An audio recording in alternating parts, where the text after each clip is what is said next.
Сергей, я вас благодарю за то, что вы поддерживаете русский мир и Ермека Тойчебекова в частности. И я хочу к нашему диалогу подключить еще одного человека, чтобы все те, кто борется за освобождение Ермека, увиделись в одном пространстве. Это Бахаджан Кабаев, правозащитник, лидер казахстанских интернационалистов. Бахаджан, здравствуйте. Здравствуйте. Вот что вы сегодня предпринимаете, чтобы привлечь внимание к этой резонансной истории?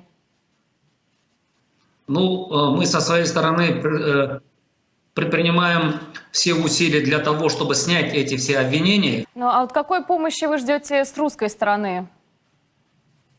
На правительственном уровне Россия должна предъявить свои претензии. Путин спас Токаева. И сейчас Токаев должен отплатить благодарностью. Я думаю, сейчас как раз самый момент, когда российское общество может надавить на власти Казахстана, и они пойдут на уступки. Иначе Ермека закроют очень надолго.